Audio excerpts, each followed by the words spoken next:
Krista, did you get any public comment? No, I did not. Thank you. You're welcome.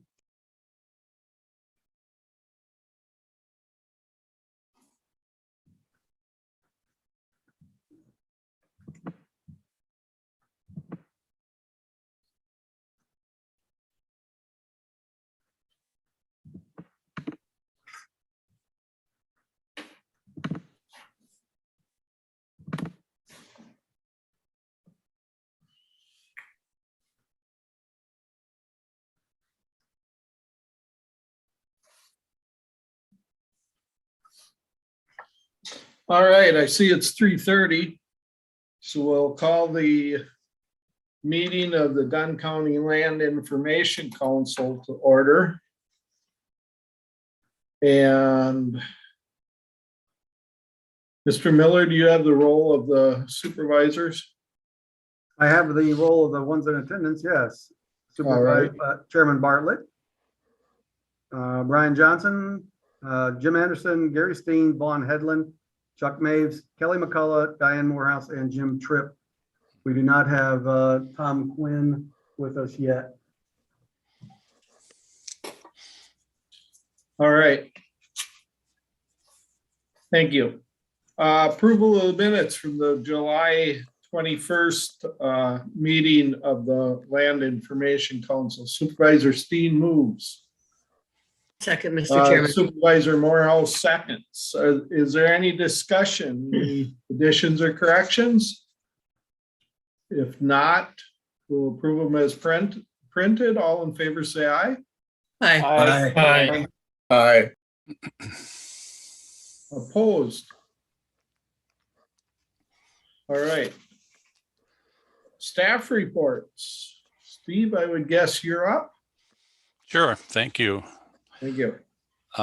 So in your packet, I included a few slides. I won't share my screen here if you just want to refer to those slides. Just going through some of the numbers for the 2022 grant program. We're looking at a disbursement of $84,216, which is down from $616 last year. I hope you noticed the slide with the 2021 real estate valuation summaries. That was pretty telling. We're up 11.5% in total value in real property. But we're still lagging behind in new construction. So that kind of limits us on that levy limit. And then I broke it out by municipality.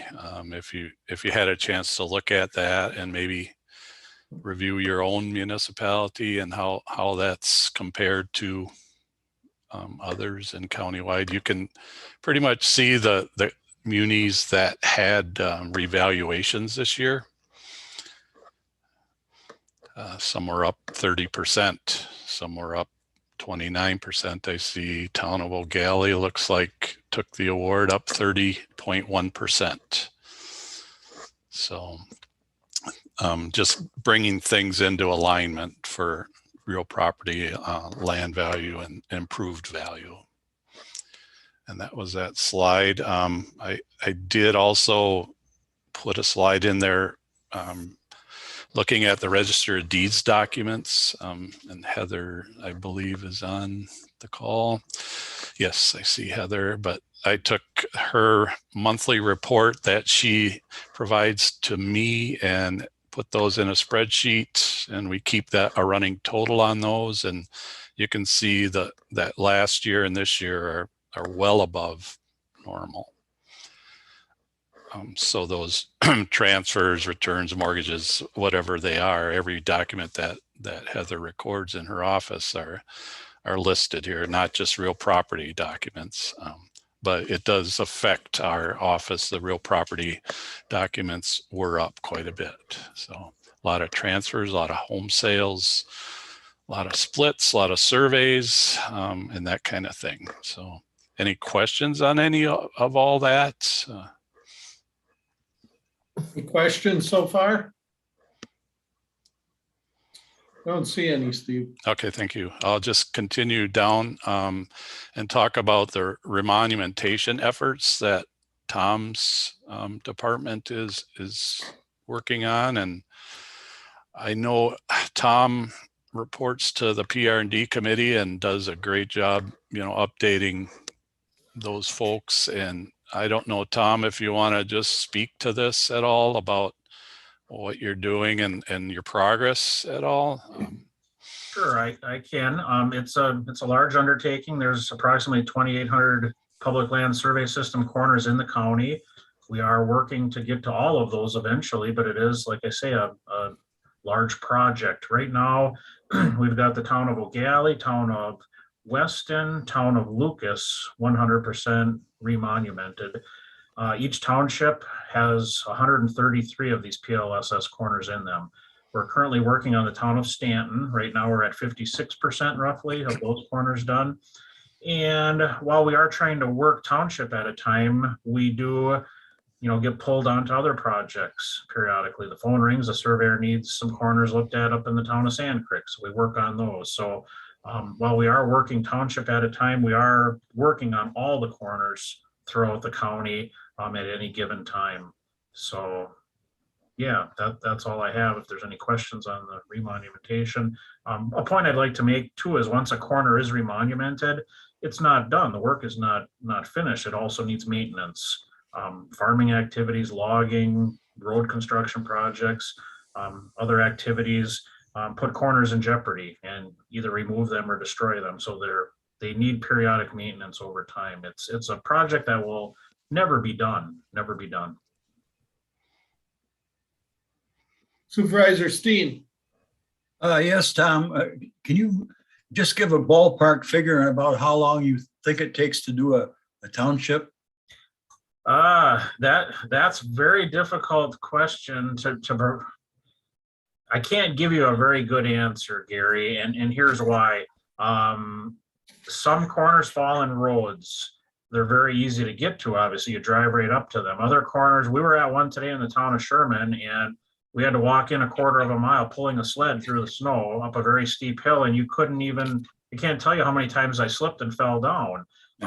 We got one corner done today. If conditions were better, we could probably have gotten 4 corners done today. So it really depends. I mean, our goal obviously is to get a township done every year. We've been falling short of that, I'll admit, just because, like I say, the phone rings and we get pulled on another project. In a perfect world, if we could just focus township at a time with good conditions, certainly the goal would be to have a township done in a year. But that's not all we work on. We do work for the highway department. Yeah. We review survey maps. We're not a full-time, we're not doing remonumentation 40 hours a week. So, but I would say a good ballpark is if we had a township done per year. Thank you, Tom. You're welcome. Thanks, Tom. I'd like to follow up then. Once he's done with a township, then Tom provides that data to us in a really nice format. He breaks the 40s out. He puts the section lines in. He gives us that framework, passes it over to us. We can incorporate that into our parcel mapping. So now we have this really tight framework that Tom's created, and we can go ahead and start revising and improving our parcel mapping based on Tom's work, and Tom and staff, Tom, Greg, and Troy. So that's kind of our side of it once it's passed off from Tom to us. And so I just want to make that point and compliment Tom on the good work he's doing. The next slide I had was a building footprint layer that we want to purchase this layer from Ayers and Associates. It's created from our LiDAR data. It's really labor intensive to do this in-house. It's just not too feasible here. So I just wanted to make a point that this is something that we've incorporated into our land records modernization plan. So it is a project, and we would like to get this layer for other departments to use. E911, I think it'd be very useful for ambulance, fire, dispatch, police dispatch, and zoning, of course, for existing buildings out there. So anyway, hopefully we can use the retained fee funds that we have carried over now and use that on this building footprint layer. If there's any comments or questions on that, I'd certainly entertain those. Any questions? And finally, I'm sorry, I jumped in. Was there any? No. Okay. And then finally, other expenditures for our retained fees. We want to get on a 3-year cycle for our aerial photos for the county. So we're investigating a spring of 2023 flight. Our last flight was spring of 2020. So we do have a pretty current aerial photo, but it's nice to have that 3-year cycle, and that works well with our consortium partners that we're in with other 7 or 9 other counties in our area. So we're all going to get on that 3-year cycle, and I think it'll work out well. So, and then finally, we have our land records modernization plan that we reviewed in July. That was the draft at that time. I didn't get any comments or revisions to put into that plan. So essentially that's the plan before you that we need formal action on today to approve that plan. Then I can put that in a packet, send it down to Madison, and that'll satisfy those requirements. Any questions on the plan at this time?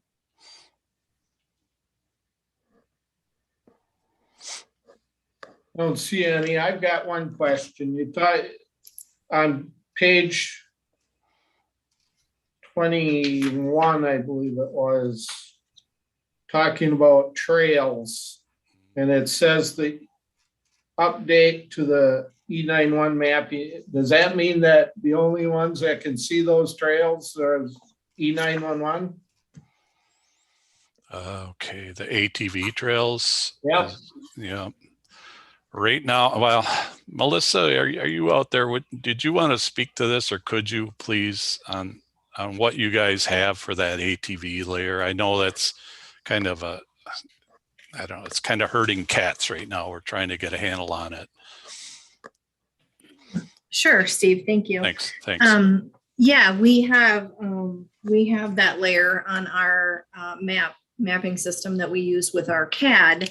And we have actually several layers that Steve and Rachel have created for us. And that one is kind of a specialized layer that we asked for, so we could keep track of the trail system throughout Dunn County.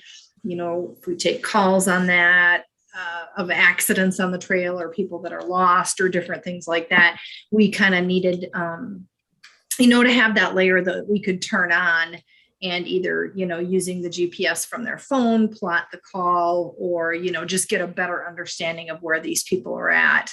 So we do have that layer that we use. And of course, that anybody that uses our mapping system is able to see that same layer that they created for us, which is, all of the deputies and Menominee police officers, village officers, and things like that. So. But it's not there for the public.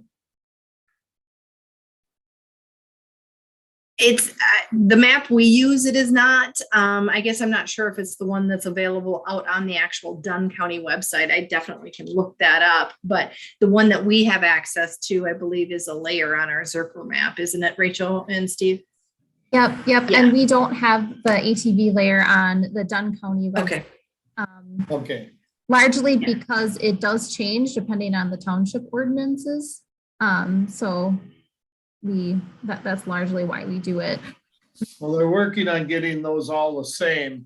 The reason I'm asking is it just seems like this year I've had a few calls about ATV trails in Dunn County, and it just seems, I imagine there's more and more people, and that's why I've gotten some calls. And when I was going through this, I noticed that, and I tried looking it up, and I couldn't get into it. So I was just wondering. Thank you. No, that's a good question.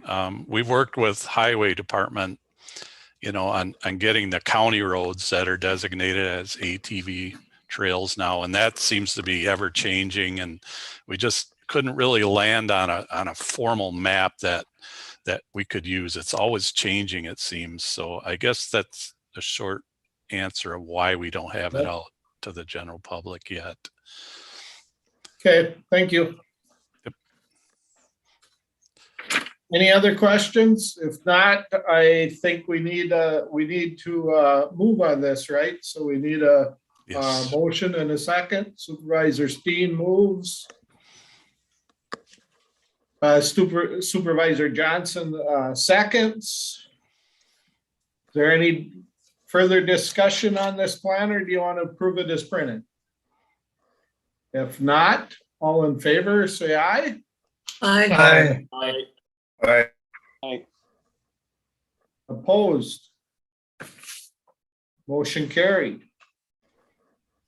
Thank All you. right, thank you. And then I would just open up the floor for any comments or questions before we adjourn. Is there anything anybody wants to speak to, or? Steve? Mr. Carlson. Yeah, thank you. I just want to make a comment. We're talking about land records modernization, and something I believe was very monumental this year is our survey records are now available on the county GIS website. My phone hardly rings anymore. Surveyors can do their research on a Sunday afternoon when they're watching the Packer game if they want. They have full access to all of our, I shouldn't say all, most of our records are available online. We do have some old county surveyor records and indexes and things that you can only get here, but the vast majority of our records now are online and searchable from anybody with an internet connection. So to me, that really speaks to our land records modernization and providing information to the public. I'm very happy and pleased that is up and running, and just want to thank Steve and Rachel for their hard work on making that happen for us. So just wanted to get that out there. Thank you. Supervisor Steen. Yes, I'd like to thank everybody involved for their hard work, and I think this goes along with our efforts to make our government user-friendly. So I appreciate your work. Thank you. And Mr. Chairman, if I might make a comment? Yeah, Supervisor Anderson.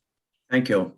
Well, I appreciate all this work too. And what I'd like to share with you is that the committee that I chair, the CRT, is working real hard and will be proposing to the county board early next year a rural tourism plan, which should include a good update of all trails, ATV trails, walking trails, because we know that once you print it, it can be out of date very soon. But we will be working on a web page for rural Dunn County tourism. And so we will be getting back to you to try to get all that information so that we can keep our web page for Dunn County rural tourism updated. And Supervisor Jim Zahns on my committee is the chair of that and working very hard, but I will keep you updated on that. So I think we'll all work together on this and it'll be great. All right, thank you. Is there anything else? Steve, do you have anything else for this meeting? No, I just appreciate the kind comments and know that we're still hard working on other targets and some documents that we want to get out online on the internet, maybe some zoning documents and these types of things. So we're not stopping here. We're going to keep plugging forward and keep working for you guys. So that's all I have to say. That sounds good, because I echo what Supervisor Steen said. It seems like the more we can put out there for the public to get to by themselves. It saves our staff time and it makes them a lot happier. So sounds good. Well, we'll adjourn this meeting. Thank you. Thank you, everyone. Rachel. Thank you, Steve. Thanks, everybody. Thank you. Thank you, Tom. We'll move on to the Dunn County Executive Committee. December 15th meeting. We'll call it to order. We've taken the roll already. Mr. Miller probably has noted that Supervisor Quinn has joined us during that last meeting. Yes, Approval of the minutes. I'll move Supervisor approval. Speed moves, Supervisor Morehouse seconds. Any discussion on the minutes? If not, all in favor to approve them as printed, say aye. Aye. Aye. Opposed? Motion carried. Staff reports. Mr. Miller, do you want to tell us about our meeting tonight? yes, you have a copy of the agenda for tonight's county board meeting in your packets. It is an atypical meeting, a special meeting of the county board. We normally do not meet in December. But we had a couple of items that are time sensitive, and those are included on the agenda. One of the time sensitive issues we'll take up later in this meeting is a resolution that amends our levy 2022 levy resolution. There are a couple of oversights from what we passed in November that we need to address. The second one we'll also take up later in this meeting is our part in the opioid litigation settlement. We have to take action before a specific date, so we'll be talking about that today in this meeting and then at the county board. And the third and final item that we'll take up tonight is just a first reading of an update to the land division provisions of our county code. And we'll also discuss that later in this meeting.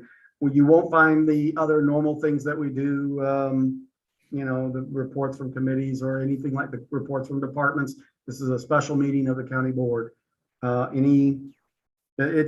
would normally at this point say, is there anything you want to add, but it's too late. It has been published and this is the agenda that we will have for tonight. All right. Thank you. Moving on to 5B then, contingency fund. I just wanted You wanna- to, I'm sorry. I was going to ask if you wanted to do that. so Sure. go ahead. Sure. There's a staff report in your packet from me regarding the financial audit.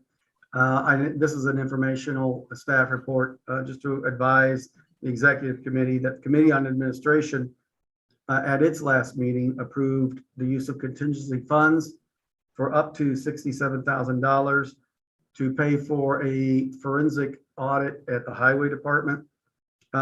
This request and the need for the audit followed some claims, some an investigation of possible financial mismanagement at the highway.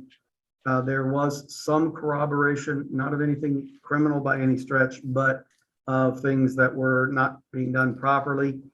And it becomes, as a consequence of a corroboration of some of these allegations, became necessary for us to secure our audit firm, Clifton Larson Allen, to conduct this audit to assure the state and federal government and our partners, the people we contract with, that our finances are in good order. We also received notice from Clifton Larson Allen, which is our auditing firm, that they've placed the completion of our required federal and state single audit process on hold pending this financial audit. Fortunately, the deadline for that required state and federal single audit has been pushed to the end of March. That gives us time to conduct this audit. We don't expect to find problems. Call but we from don't know. wireless caller. But we don't know, and it is important and necessary that we carry this out in order for Clifton Larson then to complete that audit and get it filed in the deadline, by the deadline of March 30th. So We're anticipating the costs anywhere from 47,000 up to, as I said, 67.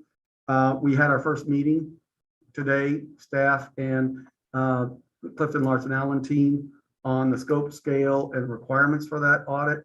And we'll be working diligently. It'll involve finance, HR, IT, and the highway department.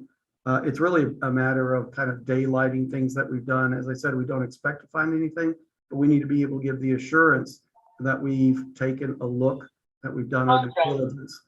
So be happy to try to field any questions that you may have about that. Are there any questions? Mr. Supervisor Chairman, Morehouse. I am just curious. I'm not understanding all of the ramifications of a forensic audit. If we perhaps should have gone to another auditor rather than Clifton Larson Allen, it's just a question. Sure, and it made sense to stay with Clifton Larson Allen because they are the county's auditing firms. They're the ones we actually contract with to do the audit.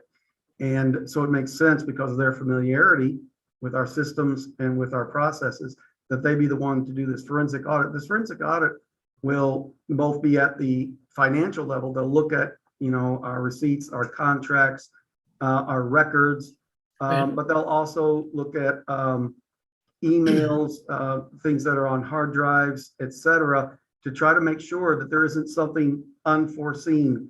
And I guess the best way I can illustrate, Supervisor Morehouse, already we discovered, again, it's nothing criminal, but it was unexpected. We discovered that Highway Department had taken out a lease for a piece of equipment on behalf of another county without I saw that. without the oversight of the Highway Committee. That simply reinforced the need to know whether or not there's other things we don't know. And my hope is that we don't find anything. I don't expect to, but we can't know unless we take a look. Clifton Larson Allen does this. This is part of the services that they provide. They do this. They're a large company. They do this all over the place. And again, because of their familiarity with our systems, they're the wisest choice for conducting this audit. Keith, I don't know if there's anything I overlooked in that. No, you hit the major points. I would add to that. I understand the question of why and why Clifton Larson Allen. The situation as it is today, with having questions here, the Highway Department receives potentially federal money through the state of Wisconsin for highway maintenance projects and so on. So anytime you're dealing with potential state or federal dollars, there are very high level and very specific expectations that have to be met as part of an audit. And it's right now closing out the 2020 audit as far as that goes on federal and state awards. The ramifications to the county if we wouldn't pursue this and get this done is it could jeopardize future grant dollars as well as dollars we've already received.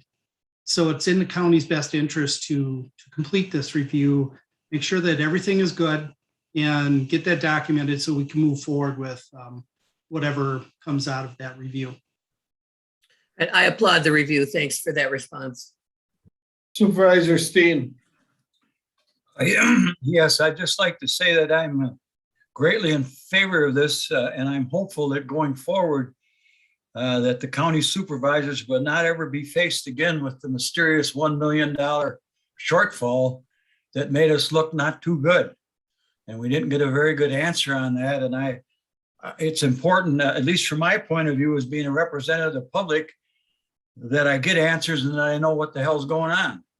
So I'm happy we're taking this step, and I think it's good for all of us as this is being done so that we can be confident in the information that we're getting. Thank you.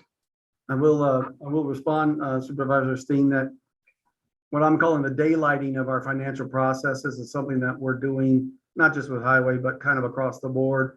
And it's something that started with our current CFO, Mr. Stray, and it's something that will continue with our new CFO as well. Daylighting those processes so that supervisors and everybody else has good information in front of them and knows what's going where, and that we're following the required regulations, rules, and laws. Any other questions? Supervisor Steen? I appreciate that, Paul, because I'm a regular guy and we're depending on everybody that we hire to do the correct thing and to give us explanations that we're supposed to get. So I'm happy that we're doing this because I guess if you got to dumb it down so I can understand it, that's okay, dumb her down, but I got to understand it. Thank you. Any other questions? Anything else? Doesn't look like it. Okay, thank you. Moving on to 6, consideration of actions to be taken by the executive committee. I need a motion for this.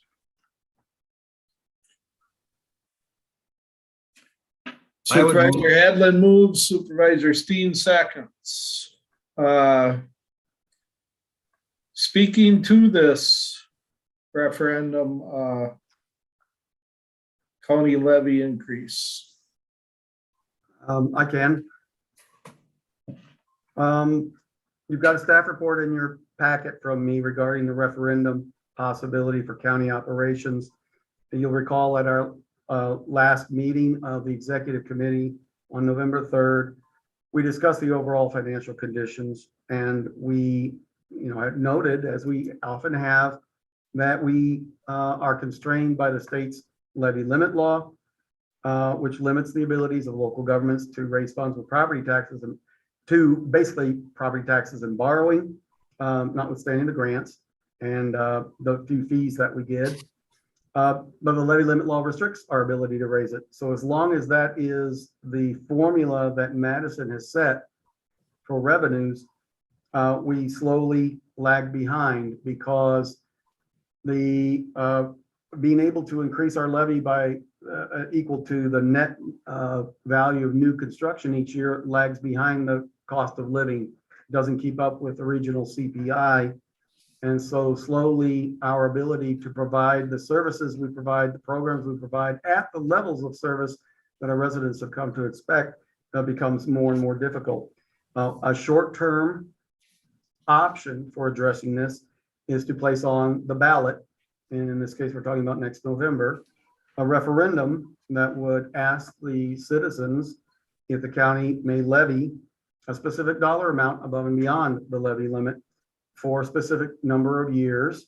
There's a formula, a language process we have to follow per state statutes, and it requires us to identify the amount of money, the number of years, and to prepare essentially 2 budgets because it's on the November ballot and we have to adopt the budget in the first part of November as well. So we prepare 2 budgets, one with the referendum passing and one without.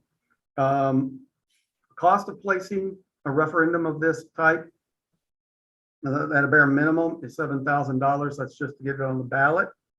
But we also have to consider what we may need to do to get the information out to the voters before the ballot so they understand what's being asked and why it's being asked, the consequences if the referendum passes, and the consequences if it does not.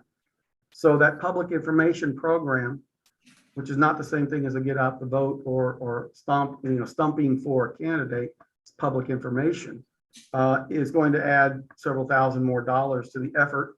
If we don't put forth that public information campaign, the chances of the referendum passing are that much less. And even with it, there's obviously no guarantee that the referendum passes. So we think we may potentially be looking at in excess of $10,000 for this referendum to be on the ballot. That includes the $7,000 we know it would cost.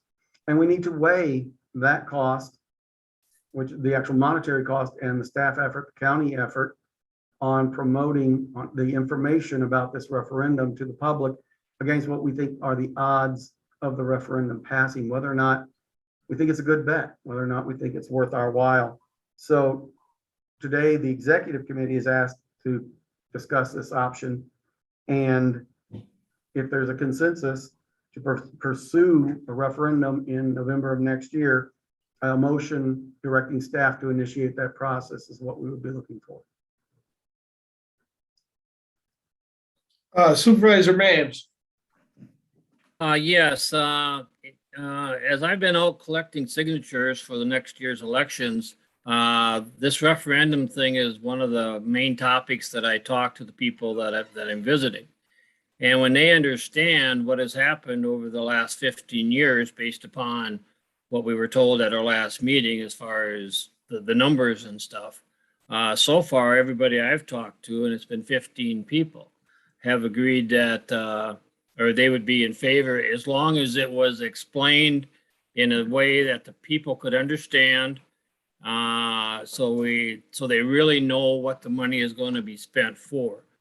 So I would say, yeah, I'll make a motion and we go ahead and move forward on the referendum issue. We have a motion already, Chuck, but thank you. Supervisor Steen. Yes, the directives to Paul, assuming that the executive committee and the board say we want to do this, I guess what format are you going to follow, and are you going to involve the executive board and the county in identifying how much you're going to have in the referendum, and what services specifically will not be maintained if we don't do that? I think I agree with Chuck if the people know the facts, but I think we have to be careful as we go ahead here. And we want to, from my point of view, is we want to let the people decide what's going to happen here. We don't want to be perceived as selling it. I think we want to be perceived as saying, listen, and I think the average person in Dunn County really doesn't have much of an idea how far reaching the county services are and what they do for the people in the county. So I think we should, I'd like to be involved in that. I hope the rest of the executive committee would be. I think that's very important how we do that. And specifically, hey, if this isn't passed, this is what's going to disappear. We can't have some vague situation out there. We need to be specific on what we're doing. Thank you. Yes, and in response, Supervisor Steen, if the executive committee directs that this should be on the ballot, it will be a very open, very transparent process. We will be talking with executive and full county board as we put together the public information program so that people can make an informed decision. And that will include developing a message that is accurate and understandable. If we do this, we've got to try to do it right. We've got to try to do our best so that it has a chance of succeeding. It's not enough to go through the motions and simply get some wording on the ballot. People won't, if they don't know about it. So we're going to have to talk through and develop that information campaign within the restrictions of the law, to the letter of the law, but absolutely it's going to entail involvement by the executive committee, the county board, and probably most, if not all, of the departments of the county in putting together that information campaign, that information program, how to disseminate that, where to make it available, and whether or not we bring in an outside company that has done this sort of thing before is another question that we'll have to ask that can help us navigate our way through this. I don't know, but everything's on the table initially as we work our way through this. Supervisor Steen. Yes, I would just say, Paul, we had a referendum for our school district over here a number of years ago. They got an outside outfit that helped them do it in a coherent and efficient manner. And I know our administrator feels that if we wouldn't have done that, our chances of success wouldn't have been as good. So I think that's a good option to look at because we're not geared to do this as a board, and we probably need professional help. Thank you. Wouldn't be the Mr. first Chair. time I've been told I need professional Supervisor help. Tripp. I'm opposed to a referendum for the simple reason that it is a relatively short-term solution to a long-range problem. under the best circumstances, it is going to take a major effort. And I appreciated what Supervisor Maves said about the people that he met. And I think that's correct. I think if the supervisors were to go out and talk to people and explain to them, the referendum measure would probably prevail. If it does, what we've done is won the right to tax our own citizens some more. What we ought to be doing is focusing on the last sentence of the first paragraph of Mr. Miller's memorandum. An analysis of the past decade shows that net new construction lags behind regional cost of living, meaning that the ability of the county to sustain the level of service and programs it provides has steadily eroded. That will continue, whether a referendum passes or not. And it does not address the basic problem, which is in Madison. Passing a referendum and taxing our own citizens an additional amount for services that ought to be paid for by the state simply allows those folks in Madison to continue patting themselves on the back, bragging about the biggest surplus the state has ever seen while we struggle. We're fighting the wrong battle here. If the referendum does not prevail, what are the next options? I understand the rationale. I understand the need to continue programs and services that we offer, but I think this is fraught with difficulties. And if, heaven forbid, a referendum were to fail, what would we possibly do? We'd be in the worst of possible circumstances. If it passes, we're only slightly better off. And frankly, if the levy limit continues for another decade, 5 years from now, we're going to be right back here where we are now. And when we go to referendum again, the citizens are going to say, we did this once, why didn't you fix it? And we didn't fix it because we're fighting the wrong battle here. What we ought to do is take that last sentence from that first paragraph, we ought to blow that up to billboard size, and we ought to tack them all over the state of Wisconsin with a number below to call. If you're wondering about this, call Chuck Maves, call Diane Morehouse, call Tom Quinn, call Gary Steen, call me, and we'll tell you. Because unless we change state law, this is not the solution. It's a Band-Aid that's going to get peeled off, and when it gets peeled off, it's going to hurt like hell, and the wound is still going to be there. There, I've had 2 rants today. The first one, my wife got to take advantage of this morning. You guys got the second. I appreciate your willingness to put up with me. Well, thank you. Is there any other speaking to this? Supervisor Steen. While I agree with Jim, our odds of changing who gets elected in Madison is a hell of a lot smaller than it is passing a referendum.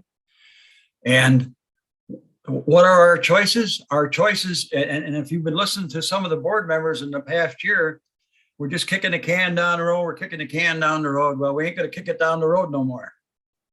So it's going to hurt. That's our choices, in my estimation. And I don't have that's our choices. It's simple. We don't have to make it any harder than it is. Either we're going to do it or we're going to have cuts, and the cuts are going to hurt. Because are we going to make enough cuts to put us in a good position or not? That's the hard thing about here. And I guess that's got to be communicated to the people and the voters. And I don't like how it's set up either, Jim, but I don't see a different, because if we do nothing, we're going to cannibalize ourselves in the end anyway. That's my rant. Thank you. Mr. Chair, may I respond just briefly? Yes, go ahead, Supervisor Trapp. First of all, it's a personal thing, but I don't like that expression, kicking the can down the road, because I don't think it has much meaning anymore. But frankly, if you pass a referendum, that's the ultimate kicking the can down the road. You haven't solved the problem at all. No, but you've given the people the choice of kicking the can down the road or taking the cuts now. And that's who we represent. They vote for us to present them with all the information. And while we may not like what the people do, that's still who we have to respond to.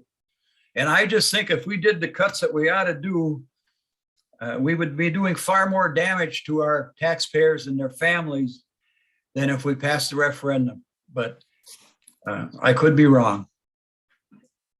And I guess I feel much like Jim does. I'm not really for a referendum, but I would like to hear the options.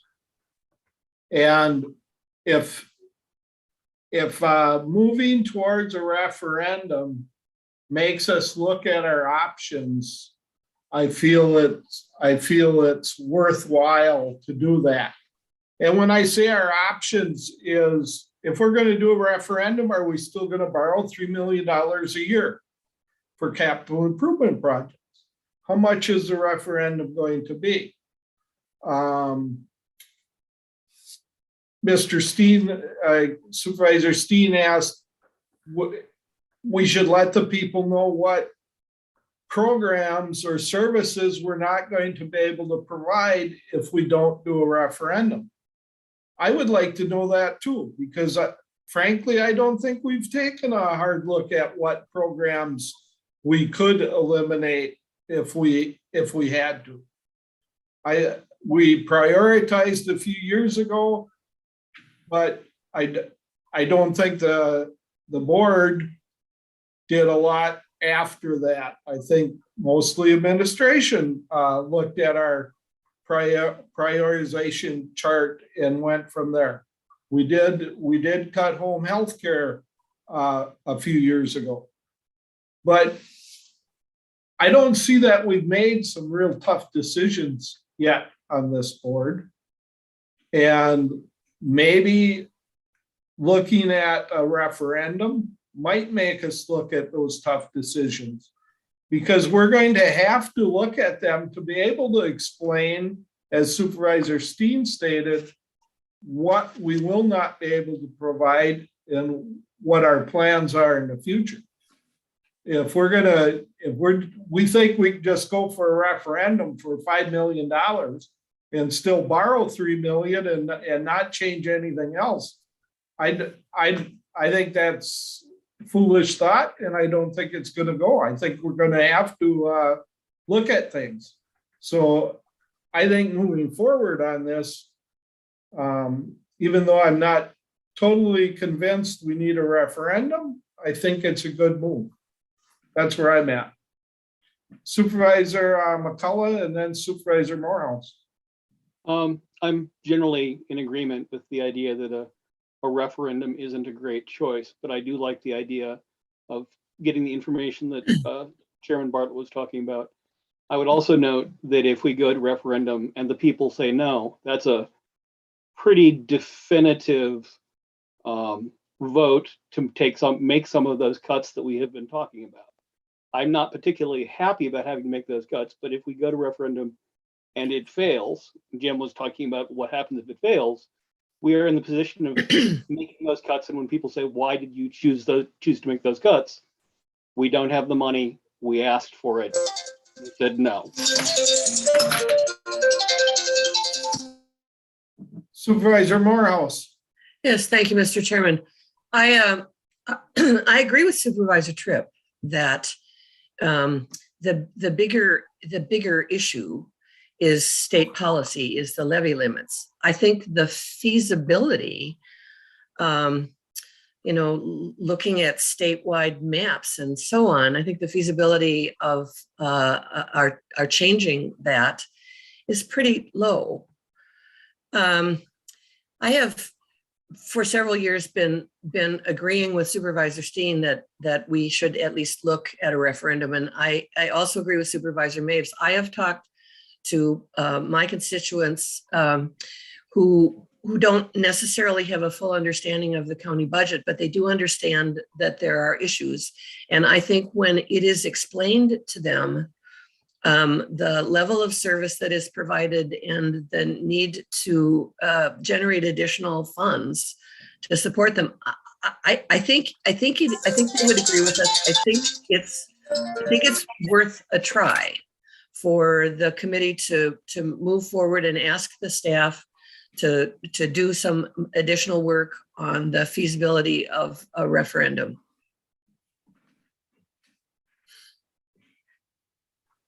Any other speaking to it? Supervisor Quinn and then Supervisor Hedlund.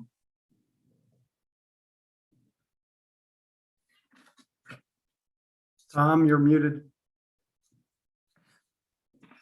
I also am in sympathy with Supervisor Tripp's comments. I'm frustrated that over the past year or two, every time I had a chance to talk to supervisors from other counties, I've asked them if they're going through the same situation that we are in Dunn County. And I've yet to find another county or another county supervisor at least, that says, yeah, we are up against it and we're tired of it and we're fed up. I certainly don't get that feeling from the state association. So it feels like a lot of work has to get put into building support for the political solution. I'm all for that. And I think that our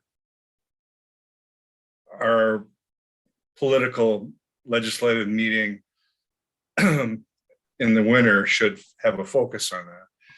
But I guess if a referendum is necessary, with reluctance, I think I could support it. But I'm wondering, we talk about the information we need to make, several of us have talked about the information we need to make a well-considered judgment about the relative merits of a referendum.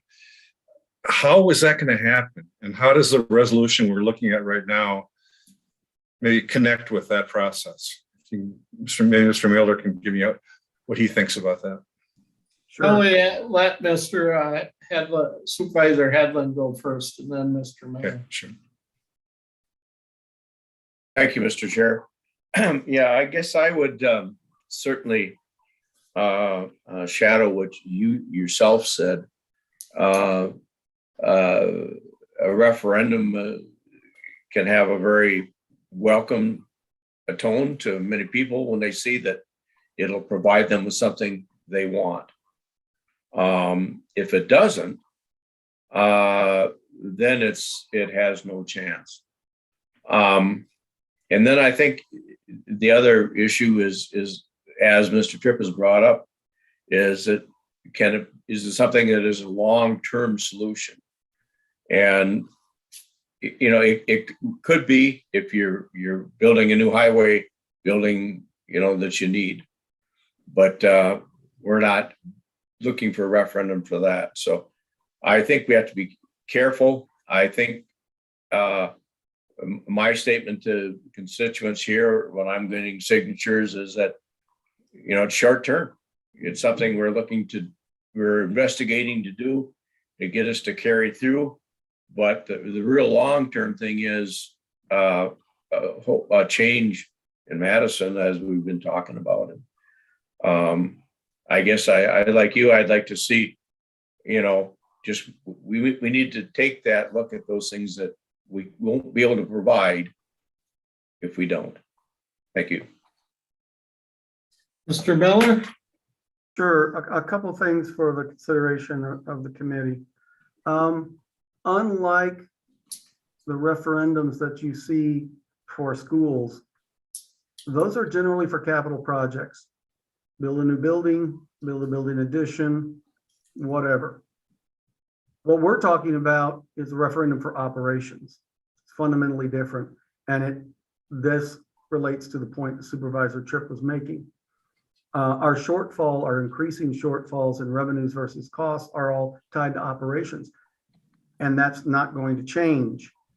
And from that perspective, this would be a temporary solution that doesn't address the underlying problem. The only advantage I can see to it is maybe a cockeyed optimist position that perhaps in 5 years, more communities will sound the alarm that they are in danger of failing, essentially of going bankrupt, because they do not have the revenues necessary to sustain essential services. And perhaps in that 5 years, Madison will begin to get the message. The cynic in me, which I sometimes have difficulty distinguishing from the realist in me, is that no, Madison, the state government, has demonstrated that it generally doesn't take action until it's already a catastrophe, until the dam has already burst and people are literally being flooded away. Oh, we need to do something. And as long as the state sits on a surplus, and as long as there are counties that are flush because they have other sources of revenue, the recreational tax that they get for those that have those, those amenities, those recreational tourist opportunities. As long as that's the case, they're going to say that it's a problem of management at the local level rather than a problem of revenue. I also wanted to respond to Supervisor Quinn, your observation about the legislative session in Madison in February. I think every time that I've gone, I've brought up the need to address the levy limit law. And as you know, each year we have put in our legislative agenda a request to add regional CPI, because the net new construction presumably is justified because we have to extend public utilities and services and infrastructure to new businesses and houses as they get built. The rationale in regional CPI is that, yeah, and the cost of everything else continues to go up in the meantime. It's not static. And I have consistently been told by Wisconsin Counties Association representatives, it has a snowball's chance in hell of prevailing. They won't even adopt it as a platform because they know the legislators just won't listen to it. I've talked with a couple of our local legislators, and they have said the same thing. There's no interest. It will get no traction. It is not worth talking because it will go nowhere. Which puts us back in the situation that we're in. We have to, if we're going to do this, we have to do more than simply put the language in the referendum. The language in the referendum is a formula that has to meet the standards set by the state. It's very antiseptic and it sounds legalese and most people will not get it. There has to be something else. So the question was maybe, how would we approach this? Obviously, we'll get together as committee and as staff and we'll talk through options. To me, looking forward, what we need is on the surface, which we get out to everybody, very simple, straightforward, and limited number of bullet points. Here's the situation. Here's what we're asking for. Here's what happens if it passes. Here's what happens if it doesn't. Very simple, but with links, perhaps a fact page, frequently asked questions page, to more detail on me for those who might bother to want to look in more details about the history of the cost increases, the history of the levy limit law versus the history of the cost of living, etc. So I would anticipate that the information program that we would put out, which we would have to, this is something you can wait on. This is something that we will have to begin in January if we're going to have any chance at all in November. That information program has to be comprehensive and it has to be tailored to be factual and transparent, but also hopefully effective. Operations versus capital is the big issue here, I think, in terms of comparing it to other referendums. And there's no question Supervisor Tripp is correct. This is a short-term answer to a long-term problem. It does not address the long-term problem. The only advantage I can see is if a person is drowning, you might throw them a life preserver and it's not going to keep them afloat indefinitely, but it will keep them afloat for a while. And maybe that's the one advantage to a referendum. Any other speaking? Supervisor Johnson. Thank you, Dave. Chair Bartlett. Paul, can you refresh our memory or my memory on the timeline when this will have to be taken care of? I believe it has to be on, we have to be complete and have the language of the ballot initiative by August. So it appears on the November ballot. And which means that we've got to have the public information campaign in place well before then, minimum of 3 months.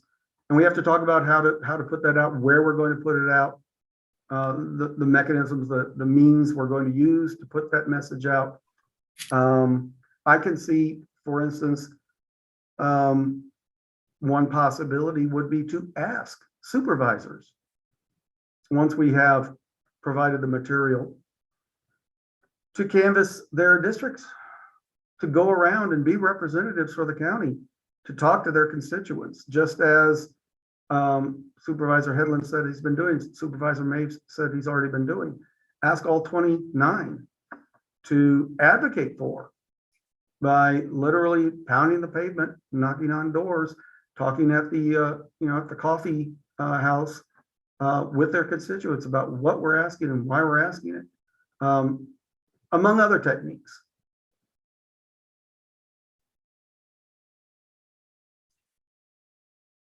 Mr. Anything Chairman? else?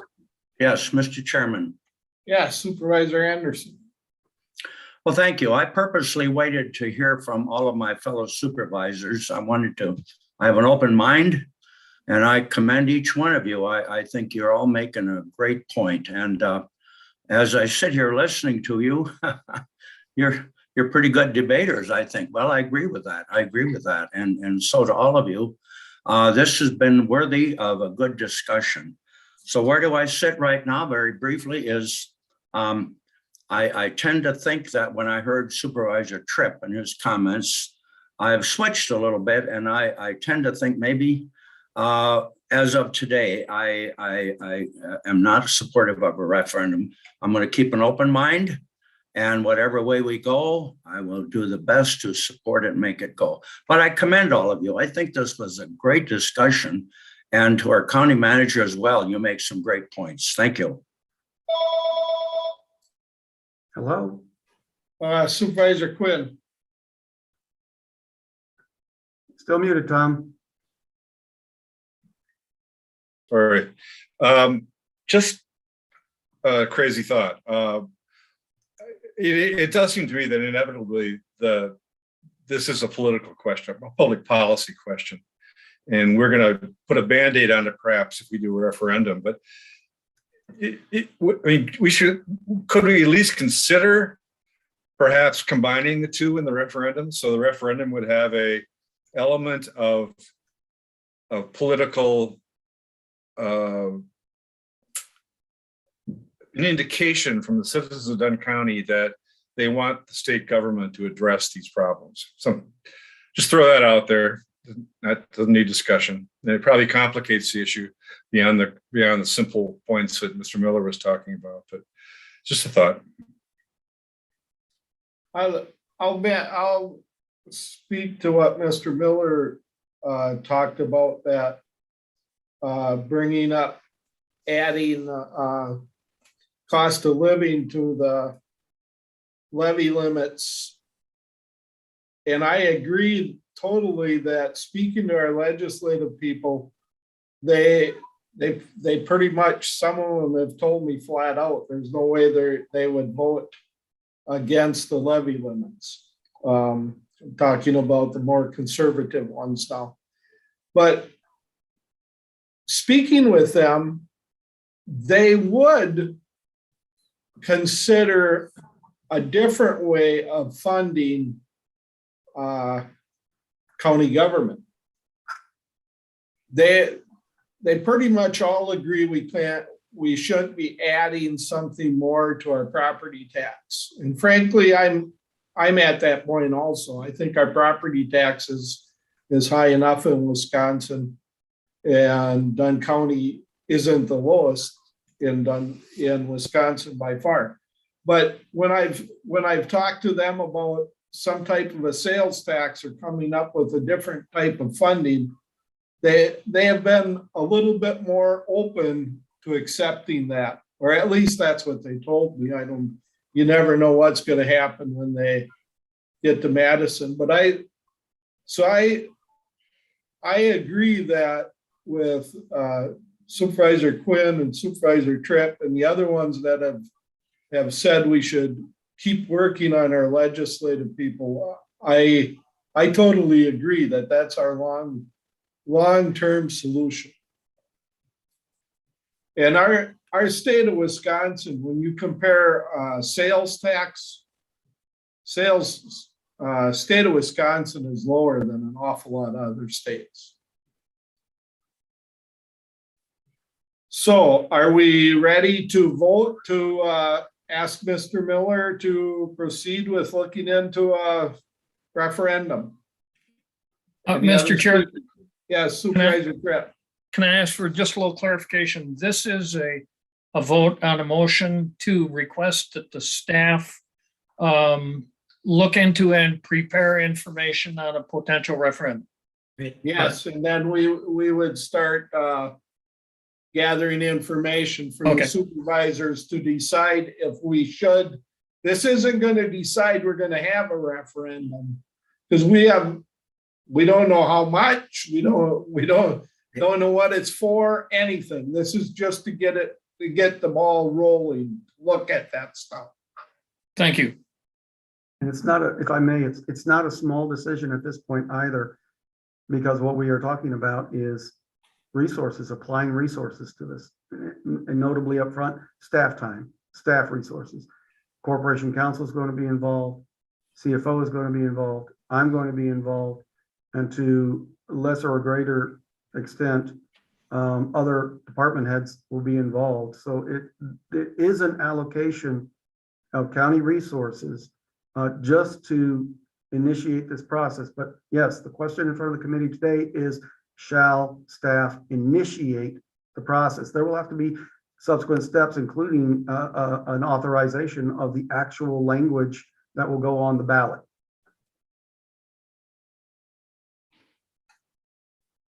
Are we ready to vote? All in favor, say aye. Aye. Aye. Opposed? Aye. Aye. Okay, I think we better do a hand vote. Yeah. Or please raise your hand if you're for it. Keep your hands up, please. I request a roll call vote, please. All right.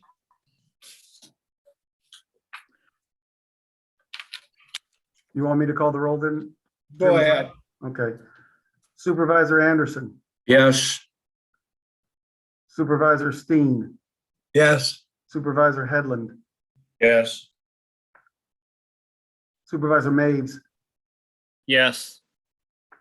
Supervisor Morehouse, Yes. Supervisor Johnson, No. Supervisor Tripp, No. Supervisor Quinn, Yes. Supervisor McCullough, No. Chairman Bartlett. No. I have 6 yes and 4 no. So the motion would pass. Okay, we'll move on with it and gather information and we'll go from there. Thank you. And this will tie into our next discussion on 6B, our budget process. We have been discussing how we could make the budget more transparent to the rest of the supervisors. And talking with, trying to come up with what other counties have done that seems to work good and what doesn't work so good. And one of the ideas that we've come up with, Keith and I have talked about this quite a bit, Mr. Miller and I guess all three of us have talked about this quite a bit, is to have another workshop on the whole budget in August, much like the committees do at their committee level now. The problem, one of the things, there's a number of things that I see that there could be an advantage to this. The obvious one is all the supervisors get to hear all the information instead of just the information on their own committee. But the other thing to consider is some committees were looking at the information for the budget at the beginning of one month, and other committees were looking at it in the following month, which the information changed greatly. So I don't know, that starts out the discussion. Mr. Miller, do you want to add anything, or Yes. Keith? I would, Mr. Chairman, thank you. Again, you have a staff report that captures the conversations the CFO and I and the chairman have had.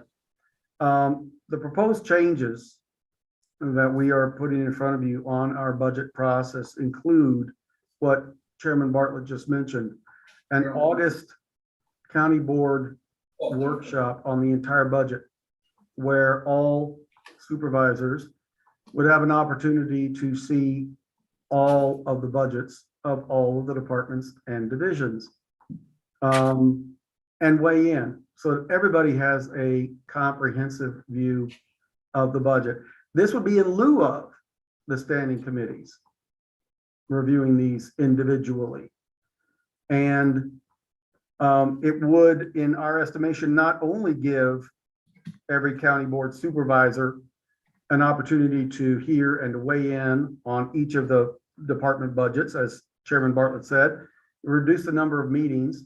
The number of meetings that we do right now is very burdensome for staff, and it's very burdensome for some supervisors as well who are on multiple committees. It would eliminate, again, something that Chairman Bartlett identified, which is different committees looking at different versions of the budget at different times. It would allow staff to adjust the budget at the public level once instead of multiple times, because we're going in front of different committees at different times. So in terms of efficiencies and in terms of communicating to the entire board, all of the supervisors, what's being proposed for budgets and what are the considerations, what are the options, and create an opportunity for input and direction, for concerns and questions and for ideas, we think it would be far more efficient. So we would have, under this scenario, we would have a special meeting of the county board in March to talk about the capital improvements programs. That was the $3 million a year borrowing that Chairman Bartlett referenced earlier. We would each year in March have that meeting to talk about the capital improvements portion of it. And then in August, we would have this county board workshop on the entire budget after it's been pulled together. A related change would relate to the personal expense plan, the PEP plan, which is the salaries and benefits, that has been having to be updated multiple times throughout this process. That's an incredibly labor intensive thing to do. And it's been required while HR and finance are also engaged in many other things at the same time. So it's very burdensome. And in fact, it came close, I feared, to some staff feeling burned out because of the number of times they had to touch that PEP. And what we would be able to do is eliminate that practice of updating it repeatedly and substitute just an initial projection on salaries and then a final version with the final version of the budget. So the final thing that we are proposing is this would allow us, if we pick up the other two, to give us one more month before we have to jump into the budget process. We jumped into the budget process officially in May with the departments, instructions to departments. It's very early in the year, but we had to do it because of the time that we needed to pull something together and then get in front of all the standing committees, et cetera. This would allow us to push it back to June. We would send out instructions to departments in June. They would spend June pulling it together. Administration would pull the whole thing together in July for the first draft. That first draft would be reviewed by the full county board in August.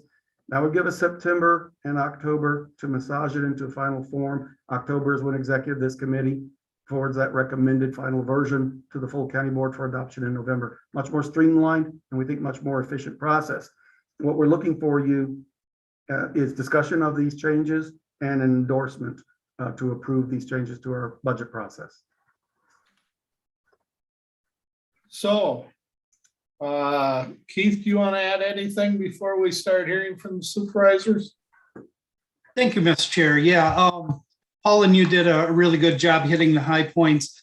One final point I'd like to add here too is we've heard the feedback over the 4 budgets I've with. And one of the things that my observation is right now, the timeline, the way it's set up, that by the time we have the last standing committee meetings, basically the last week of August, staff has less than 2 weeks to pull all of that data together, make adjustments, and we're not able to provide you the analysis, the executive committee, the additional analysis really that would help you with your decision making, both in September and October, because we're adjusting the PEP, we're adjusting for all of these other things and all the changes that are being rolled out by the state of Wisconsin. If you take this approach and have the workshop in the middle of August, we get the collective feedback from the county board, and then we marry that feedback with whatever the expectations are from the goals that are set, as well as what the state is feeding us. If we're only updating things once versus 3 or 4, this year was upwards of 6 and 7 times for wages and benefits, which just is a lot of wasted time that could be eliminated. We can provide that additional analysis on tax rates, on the impact of different scenarios of debt or things like that, that we're really scrambling to be able to provide you. And I think that's probably a better information for you in the long run as budgets continue to be tight, so that you have the full picture and there's adequate time to do that. So that would be the other part that I would add to this. All right. Any discussion? Thoughts? Bad idea, good idea? I took part of this from St. Croix County. I see a couple of thumbs up. Mr. Chair, Supervisor Tripp. I've got no problems with this plan at all. But I'm trying to imagine what the discussion will be like on individual department budgets. Those discussions that happen in committee now, when they were before the entire board. And I'm having a little bit of difficulty trying to come to grips with how those discussions would take place. The real advantage there, and I think it's a significant advantage, is that all supervisors get to listen to the discussion for all those department budgets. That's been a problem for as long as I've been on the board. So this plan would remedy that. My question was rhetorical, basically, because we won't know what that looks like until it happens. And I think even with the uncertainty there, I'm more than willing to support this proposal. I would respond that I would expect that, like, for your example, when we would be discussing judicial, that the committee would take the lead on questions and answers because they are familiar with the judicial department completely. But yes, like you stated, the rest of the supervisors would hear those questions and answers and would get educated a lot from that. Mr. Miller, you wanted to say something? Yeah, just to add to what you said, Supervisor Tripp, would I anticipate the August workshop would work like we'll convene in the morning, 8:30. We can make it 7:30 just to make Supervisor McCullough happy, but let's make it 8:30. But what we would literally do is take the budgets department by department. We'd start with one. I agree with Chairman Bartlett. We would anticipate that the discussion on the first one would be led by that oversight committee. But we would invite, we'd literally look at a kind of line item as we did at the committee level. Some of them will generate a lot of discussion. Some of them will generate almost none. But we will work our way through over the course of the day, break for lunch, hopefully wrap it up, soon thereafter. But we would literally take them budget by budget and let the chairs and the members of the oversight committee not only ask the questions or lead the questions, but help provide the answers. The managers would be in attendance at this workshop as well. So they chime in, explain revenue sources, explain expenses, etc. And it'll be exactly what it's intended to be, a workshop. But that's the approach that I would anticipate taking. Supervisor McCullough. I will echo Jim in that I believe that the experiment is certainly worth conducting. And I particularly like points 2 and 3 here.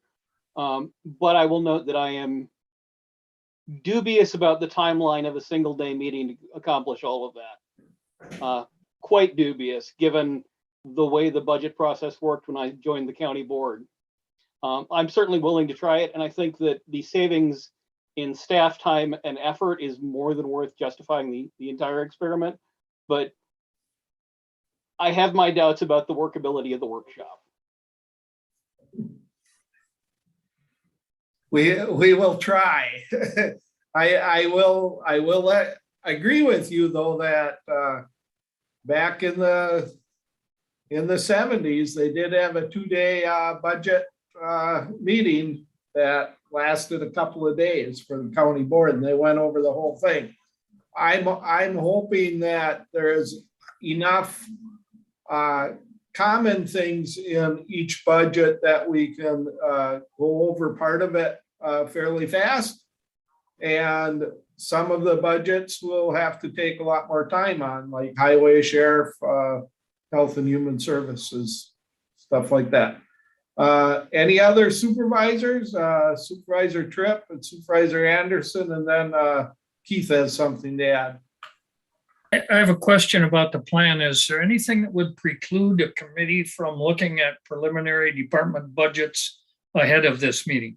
Because No. it strikes me as Kelly was talking just now, that perhaps a committee could already kind of work through some of those budget items before this ever gets to the board workshop. The only caveat, They may not have all the material that they need, but the department heads could bring things up to them. right, If I could add something here, Mr. Chair. One of the problems we have right now is that very fact. My first year when I started here, the direction was to only have standing committee meetings in August.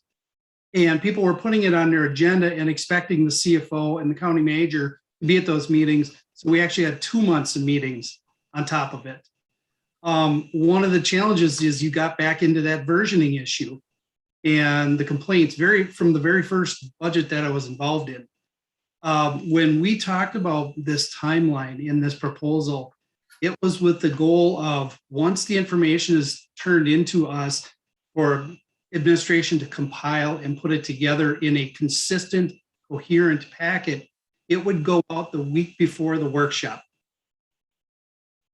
Because we have so many standing committees, if standing committees are wanting to have meetings, they're going to either have to work around that workshop, and then you're going to have a condensed grouping of meetings. And then what is your expectation? You're expecting the county manager and the CFO and the accounting managers to be there. Then we're right back to where we're at today. So that's a concern, and that is a major concern of mine from the staff level of effort. Your last 2 CFOs have left the county saying too many meetings on these budgets, and it's very duplicative. I would not vision that anybody other than the normal people from finance would have to be there. What I would envision that the department heads could bring up to the committees is if they were going to change something, if they were going to ask for added personnel, things like that, to let the committee know that was going to be in the budget. that's And also, if they had any questions, they could talk about that's also what my anticipation is in response to Supervisor Tripp. I think what we could suggest to department heads and managers is that in July, that they provide the committee with highlights, those changes, those high level, as opposed to the line item detail. And that can be a conversation between the manager and the standing committee without need for the CFO or the accounting manager's involvement, just to advise them, the standing committee, hey, everything's going to run pretty much like it did last year. Or one difference is we're going to be looking for this capital improvement, or we want to add this or change this staff. We want to add a position or change a position, or we have to substantially bump up our budget for this, that, or the other. So those high level kinds of things, not line item, not actual, here's the draft budget, but those high level things, I think we could direct managers to bring up to the committee, their oversight committee, for their information and for their feedback in July, which has no effect on the process that we've laid out. Right. I agree with that. Supervisor Anderson, did you have a question before? Well, thank you, Mr. Chairman. I think it's all been discussed. I especially agree with our CFO. And so I have nothing more to add. I totally agree. Thank you. Okay, any other discussion? If not, is there agreement that we try this new thing? I see a 3, 4, 5, 6, 7. Okay. Looks like we're gonna agree. The only one I can't see is Kelly. There it is. This All is right. on your agenda as an action item. Do you want to take a motion on this? Did we have to take a motion on this? It's just a process. We don't. I just. Okay. I didn't think we did. I just felt it was a process. We'll have to take a motion when we get to the timeline next year and stuff, but all right. Will do. Thank you. And maybe when we get a new CFO, maybe they'll have some other thoughts, something to add. Hopefully it's a lot of money that they have to add. Right. And thank you, Mr. Chair and committee, for considering this. We really are trying to adapt to the feedback and the experience as we go. And I'll certainly refer this to the new CFO as we're going through transition. All right. Thank you. Thank you all. Moving on to 7, consideration for reports, resolutions, ordinances to the county board from the executive committee. Resolution amending resolution 2021-62, adopting the 2022 property levy. And I think I need a motion for this. Supervisor McCullough moves. Supervisor Steen seconds. All right. Who's going to speak to this? Andrew or? Yeah, I recommend Andrew Marcel, our county clerk. Andrew, if you would like to enlighten us on this, please. Sure. So there were a couple components. The county treasurer, Cynthia Jebney's on this as well. And so she could clarify if I misspeak about anything. So the original levy limit did not include, that was passed in November, did not include components that were crucial for property tax chargebacks. Essentially what happened was there was a letter that was received in December of 2019, essentially stating that the certain entities had thought that they were being overassessed on their property taxes, and the courts agreed with them to the tune of $52,000. So that money was actually paid out by the previous county treasurer in January of 2020. So, which means since we run a year behind, that needed to be apportioned out to the municipalities, all 30 within Dunn County. What happened was the previous treasurer had paid that out. We have a new treasurer that started, and the previous treasurer had not communicated to staff that needed to be included to be charged back as an assessment. So that was discovered by our very astute current county treasurer. And so that needs to be modified and included in this this resolution that we're modifying. Does that make sense? Okay, So it's good. I mean, it's unfortunate that we have to do a modification for the resolution, but it's important that we found that, you know, we do actually have to make sure that we're charging these municipalities that amount back. So it's a good thing that it was discovered, so that we're not missing out on that revenue. all right. Any questions? Just for full disclosure, there's also a minor $270 overstated special charge that we also will correct with this amended resolution. Yes, and if Sophia wants to talk about that a little bit, she is more attuned to the treasurer terminology that is associated with the special assessment. Sophia, would you like to talk about that?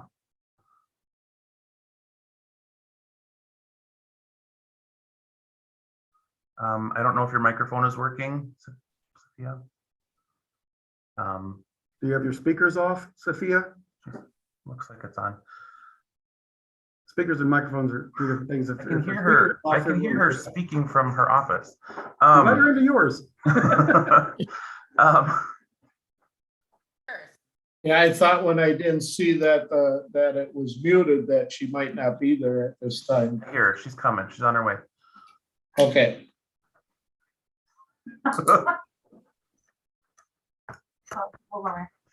Hello, can everyone hear me with my mask on too? Yes. Okay. Oh, no, I'm really short. So the $270, so listed on the levy, it says special charges. So in the treasurer's world, so Keith had sent that to me, in the treasurer's world, a special charge would mean something like a drainage district, which we actually did have in one of our municipalities this year. So that $270 was listed as that. In further research, what that $270 is actually a state special charge. So that so there's a letter that was received to the county clerk's office. So we follow the path looking at past emails. So there's actually a letter coming from the Department of Administration from the state that is received by the county clerk's office. And then it goes directly to the CFO to add to the levy. So the treasurer's office shouldn't have actually been involved in that. But because special charges is terminology that we use in the treasurer's office, that is what. So we put that special charge of the drainage district on there in error when the actual amount is zero. Okay. Any questions? Any questions from anybody? If not, then all in favor of moving this to county board tonight, say aye. Aye. Aye. Aye. Opposed, motion carried. Our next thing is a resolution approving opioid litigation settlement. And there's many pages here, and I'm sure you read it all. But the bottom line is we're going to get $1,245,283.66 paid out over a number of years. That's an estimate. That's an estimate? That's Right. an estimate. I want to emphasize that. Okay, well, we weren't gonna, probably after 18 years, nobody's gonna be able to remember exactly how much we got penny. So, Supervisor Steen. Yeah, Move. Nick, how much will that be? How much are our lawyers' fees? The fee agreement, I believe, called for 25%, but because of a number of factors, which includes anticipated participation, I think they're optimistic that we may have 100% participation in Wisconsin. The amount of settlement proceeds that become available actually increases with the greater participation.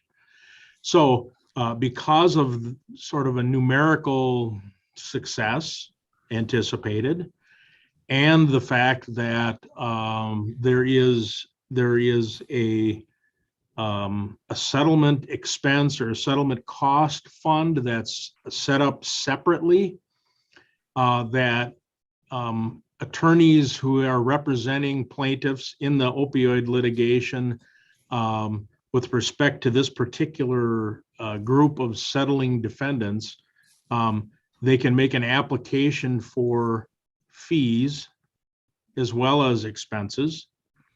And so their intent is to maximize the amount that they can claim from this expense fund. And they've also agreed, they're going to agree, and I suppose at some point we'll have to memorialize that in writing, but they've also agreed to limit the fee to 20% rather than 25%. They're anticipating for some of their clients that a possibility that all of the attorney fee that might be able to be paid from this expense fund. So, and whatever they get from the expense fund, they're going to credit it against the fee that's due under the terms of the fee agreement. Thank you, Nick. All right. So we don't really have a choice that we can change anything in this. I mean, it's when I heard we had to do this in the middle of December, I kind of wanted to do it in November and just, so we wouldn't have had to have the meeting, but as it worked out, we would have had to anyway. So we're here and we'll get it done, but I need a motion for this. Supervisor Steen, are you moving? All right. Supervisor Anderson, was that a second? Yes, Right. second. So all in favor of moving this to county board, say aye. Aye. Aye. Aye. Opposed? Motion carried. All right, thank you.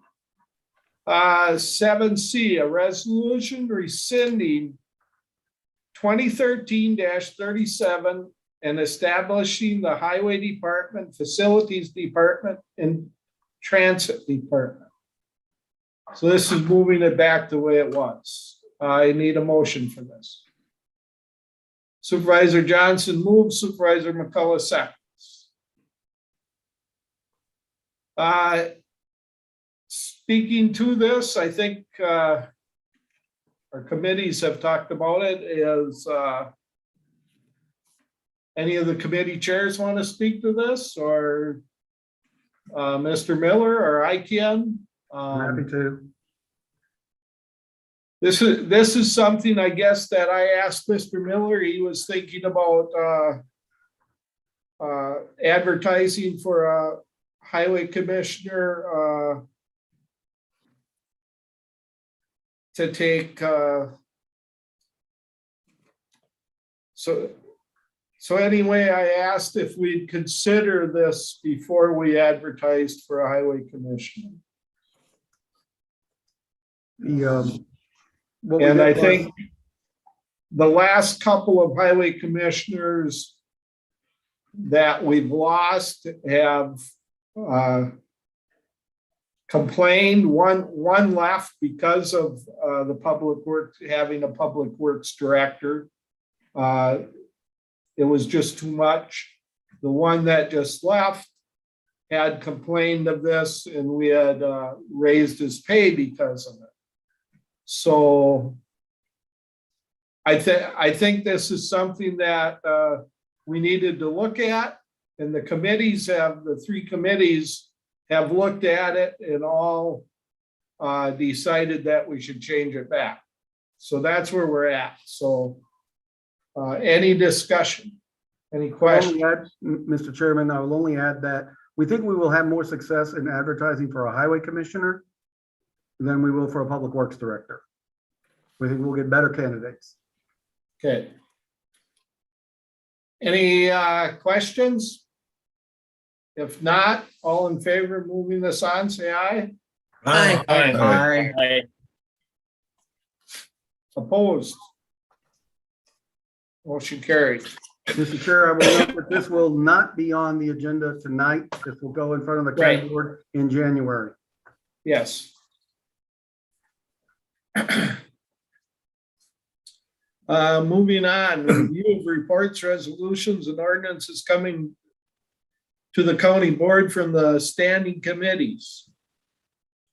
From the Planning Resource Development Committee, an ordinance repealing and recreating Chapter 16 of the Dunn County Code of Ordinances. This is going to be a first reading, and we felt it was time sensitive, or at least the committee did. And so I agreed with them and asked to have this put on the agenda for tonight. Speaking to this, Supervisor Quinn, would you like to explain it?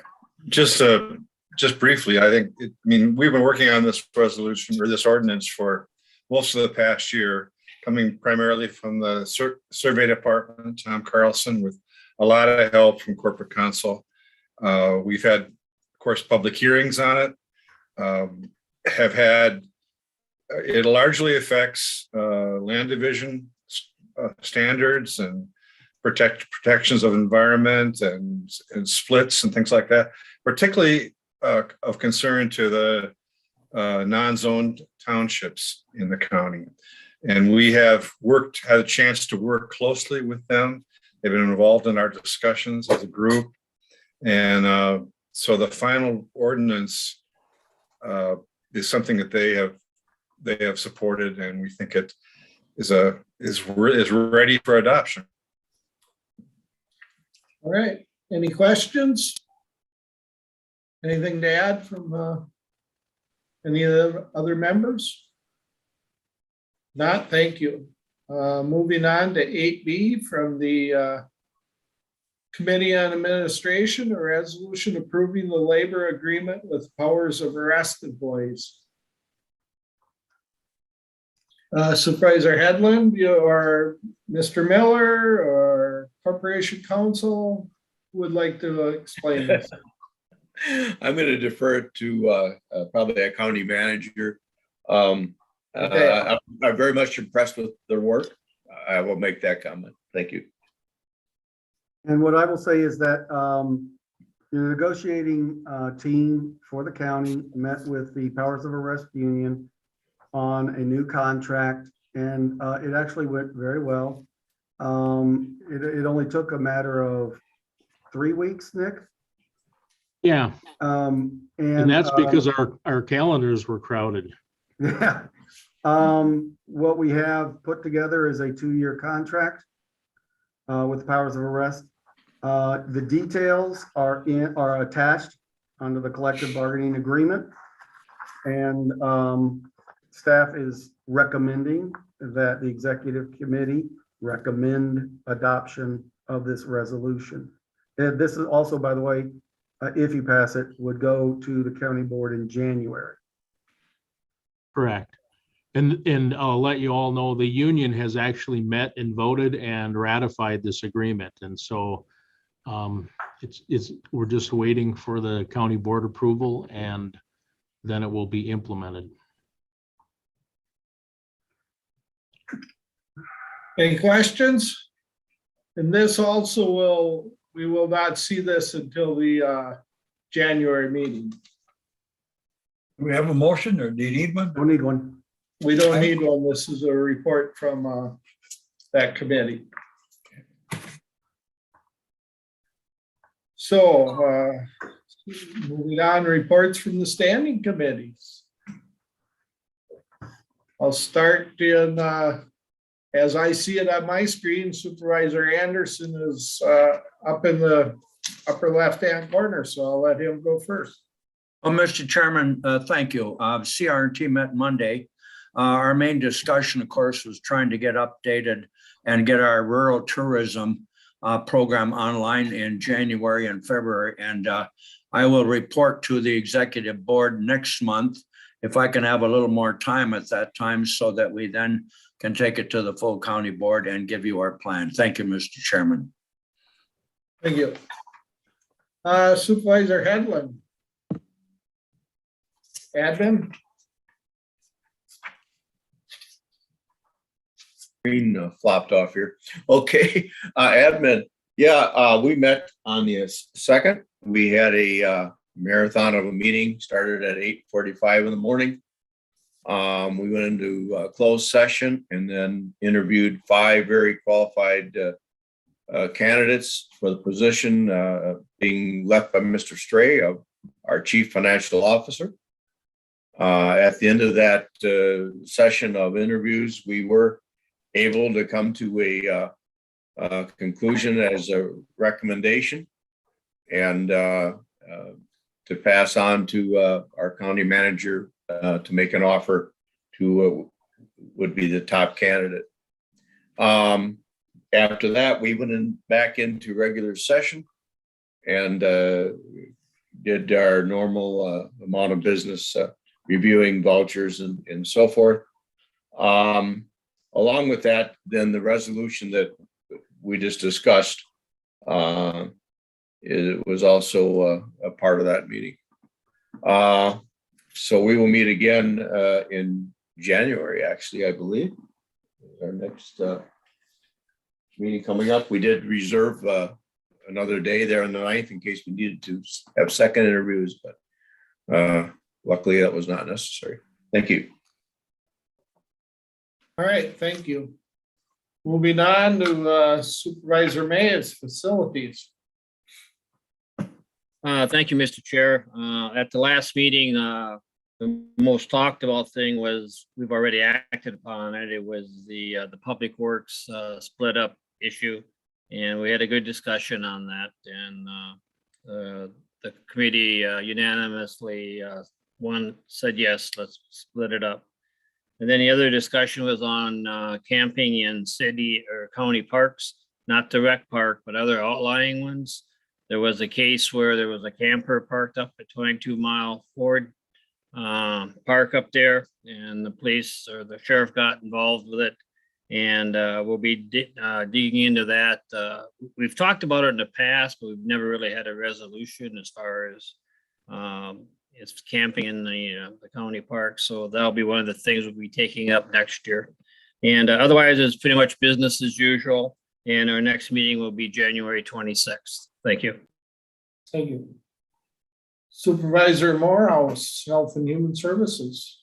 Thank you, Mr. Chairman. The Health and Human Services Board last met on November 18th. We had normal reports from all 3 of our departments and offered some praise for the work that Greg Quinn does in Veterans Service. Health Department, of course, reported on the situation with COVID, also some training for staff, and we were pleased to hear that the Environmental Services Manager has now come on board, which will take care of some issues. Human Services did its normal report and gave us a very good overview of the sort of complicated community, comprehensive community services program. Both Human Services and the Health Department are on track to return some money to the general fund. We had another very long discussion about the vouchers paid and have arrived at a slightly different report, which the committee will be reviewing tomorrow afternoon at our next meeting, but those vouchers were approved. And that's my report, Mr. Chairman. Thank you. Supervisor Johnson, the neighbors. Thank you, Mr. Chair.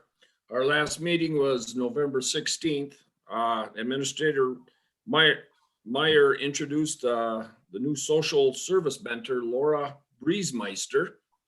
There was a report that on employment activity that we had 7 new hires and 13 resignations for the prior month. We discussed the COVID-related issues, CNA program and potential for having therapy staff fill in for vacant direct care hours was discussed. Resident referrals always remained high. At the end of October, the census was 94. Arrowhead and Fireside remain closed. The facility is not taking admissions at this time due to staffing levels. Just can't find help. Facilities is working on providing winter preparation, which is going well. And it was discussed that possibly the fountain that was in front of the former healthcare center be moved to the neighbor's grounds somewhere. And also that the sign better match, the neighbor's sign better match the new Dunn County signage. Also we discussed COVID-19 updates.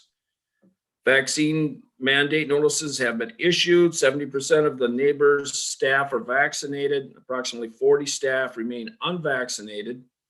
Booster shots have arrived and been given to residents and staff that are interested in it. And that's about all we had. And the next meeting is December 16th tomorrow at 10:30. Thank you. Supervisor Tripp, judicial.